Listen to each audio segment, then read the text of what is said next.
Kita semua pasti akan mati.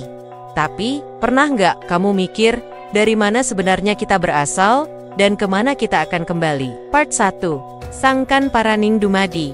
Asal dan tujuan hidup manusia Jawa. Dalam falsafah Jawa, ada istilah kuno. Sangkan Paraning Dumadi, artinya asal dan tujuan kehidupan. Hidup manusia dipercaya berasal dari Hyang Sukma. Dan setelah selesai di dunia, akan kembali ke asalnya. Seperti yang ditulis dalam serat Wedatama oleh KGPAA, Mangkunegara 4, Sangkan Paraning Dumadi.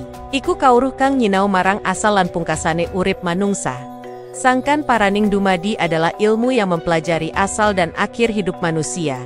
Dalam filosofi ini, hidup itu ibarat mampir ngombe atau minum, hanya sebentar, singgah, lalu pergi lagi. Hidup bukan milik kita, hanya titipan, dan tugas kita adalah pulang dalam keadaan suci. Jangan lupa ikuti kelanjutannya di part berikutnya. Kalau hidup cuma mampir, lalu untuk apa kita hidup? Part 2. Catur Purusa Arta. 4. Tujuan hidup dalam hidup orang Jawa. Orang Jawa mengenal catur purusa arta. 4 tujuan hidup manusia. Pertama, dharma, hidup dengan budi pekerti dan tanggung jawab. Kedua, arta, mencari nafkah yang halal dan berkah. Ketiga, kama, menikmati hidup tanpa merusak keseimbangan. Dan keempat, moksha, melepaskan diri dari nafsu dunia, menuju kebebasan jiwa. Konsep ini dipengaruhi oleh ajaran Hindu, tapi dipahami secara khas oleh budaya Jawa. Dalam buku Kalangwan, karya P.I.J. Zoet Mulder, dijelaskan, catur purusa arta menjadi dasar dari pandangan hidup manusia Jawa klasik. Jadi jelas, hidup orang Jawa punya arah, bukan asal hidup aja. 4 jalan ini adalah cara menuju pulang yang benar. Lanjut ke part selanjutnya ya. Kalau hidup cuma sebentar, lalu apa yang terjadi setelah mati? Part 3. Setelah mati, reinkarnasi atau alam kelanggengan. Dalam kepercayaan Jawa, ada 2 pandangan. Pertama, warisan Hindu-Buddha, samsara, siklus kelahiran ulang, hingga jiwa mencapai kesempurnaan. Kedua, dalam ajaran kejawen dan Islam Jawa, jiwa akan menuju alam kelanggengan, alam keabadian, tempat ruh bersatu kembali dengan asalnya. Dalam buku Falsafah Hidup Jawa, Y.B. Susilo menjelaskan, kematian bukan akhir, tapi perpindahan menuju alam yang lebih tinggi. Karena itu, ritual kematian di Jawa sangat penting. Ada telung dino atau 3 harian, pitung dino atau 7 harian, nyatus atau 100 hari, sampai nyewu atau 1000 hari. Semuanya sebagai bentuk penghormatan dan pengantaran ruh. Mati bukan musibah, tapi momentum pulang. Terus ikuti ke part selanjutnya ya. Setelah seseorang meninggal, masyarakat Jawa tidak langsung selesai. Part 4, makna ritual kematian Jawa, selamatan dan alam roh.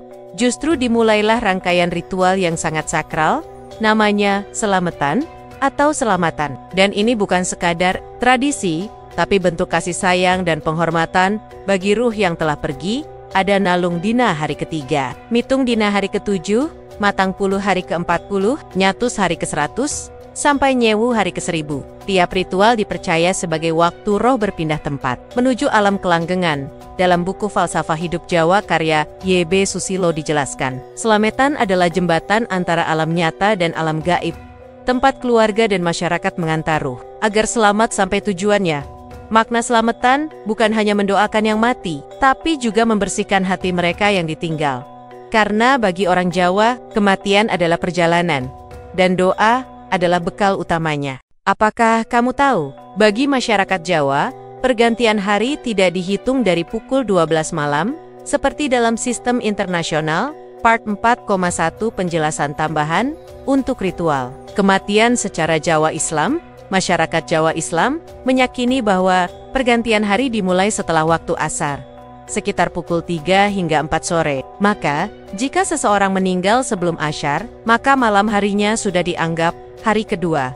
Di dalam tradisi Jawa yang kental dengan nilai-nilai Islam, akan diadakan selamatan, sebuah ritual penuh makna sebagai bentuk doa dan penghormatan kepada ruh orang yang telah wafat. Rangkaian selamatan biasanya dimulai dengan pembacaan surat Yasin, dilanjutkan tahlil, dan ditutup dengan doa bersama yang ditujukan kepada almarhum. Setelah doa, biasanya dilanjutkan dengan makan bersama, dan para tamu pulang membawa berkatan nasi dan lauk pauk yang dibungkus sebagai simbol berkah dan rasa syukur. Tradisi ini biasanya dilakukan secara bertahap. Setiap hari selama 7 hari secara berkelanjutan, lalu dilanjutkan pada hari ke-40, hari ke-100. Ada juga tradisi mendak atau pendak, yakni peringatan setiap 1 tahun dan 2 tahun setelah kematian. Dan terakhir hari ke-1000, khusus pada hari ke-1000, yang dianggap sebagai selamatan terakhir. Terkadang, ada berkatanya yang ditambahi uang atau barang seperti sarung sebagai bentuk sedekah tambahan.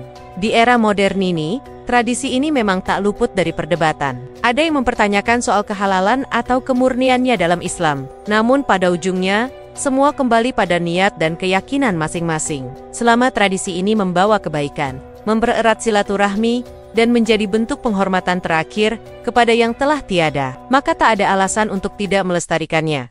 Kalau kematian adalah pulang, maka kelahiran adalah awal dari perjalanan baru. Part 5. Kelahiran.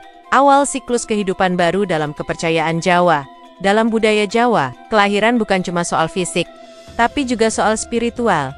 Sang bayi yang lahir dipercaya membawa suwarno kawitane, atau tanda-tanda awal hidupnya dari alam asal. Karena itu, ada banyak upacara penting, mulai dari brokohan, selapanan hari ke-35, sampai tedak siten turun ke tanah.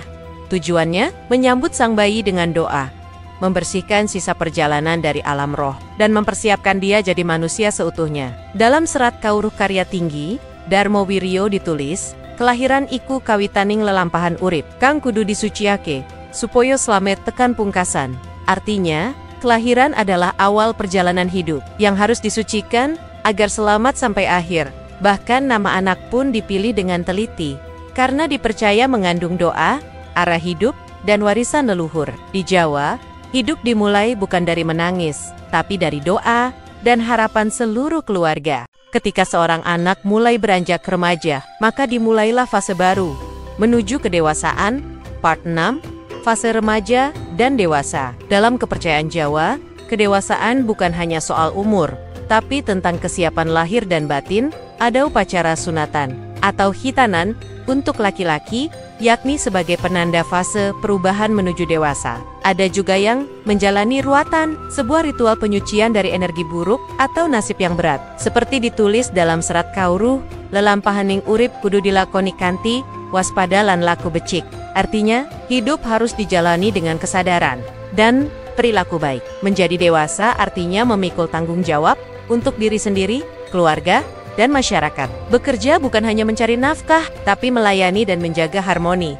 Kedewasaan sejati bukan soal bertambah usia, tapi tentang menguasai hidup dengan rendah hati dan jiwa yang matang. Tetap ikuti part selanjutnya ya.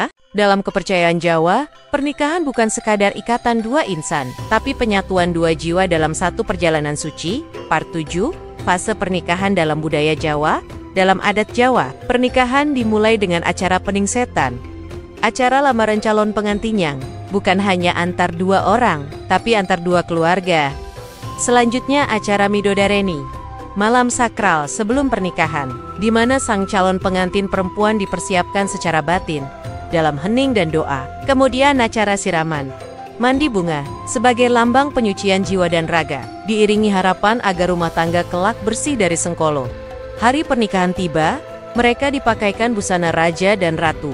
Dalam adat Jawa, kedua mempelai adalah simbol kebangsawanan jiwa, pemimpin bagi diri sendiri, dan kelak bagi keluarga. Dalam serat Wedatama diajarkan, bejaning urip iku, rukun lan roso amung roso. Artinya, kebahagiaan hidup adalah rukun, saling mengerti dalam batin.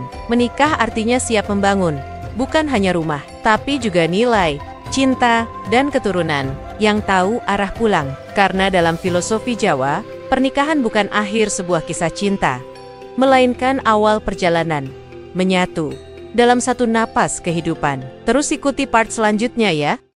Dalam pandangan Jawa, usia tua bukanlah kemunduran, tapi persiapan untuk kembali pulang. Part 8, masa tua dan persiapan menghadapi kematian. Masa ini disebut ngaso, waktu istirahat suci sebelum kembali kepada Sang Pencipta. Orang tua mulai menyederhanakan hidup, melepaskan harta, gengsi, dan urusan dunia. Mereka mulai lebih banyak berdoa, merenung, dan menata batin. Seperti tertulis dalam serat Wedatama, wong urip kudu bisa eling lan waspodo sadurunge bali. Artinya, Manusia harus hidup dengan kesadaran sebelum pulang. Pada masa ini, mereka juga memberi warisan batin berupa sarita, petuah, dan nilai-nilai luhur untuk anak cucu. Maut bukan dilihat sebagai musibah, melainkan momen pamitan, perpisahan yang tenang, penuh syukur. Sebab, dalam falsafah Jawa, hidup hanyalah perjalanan, dan masa tua adalah waktu terbaik untuk menyiapkan kepulangan.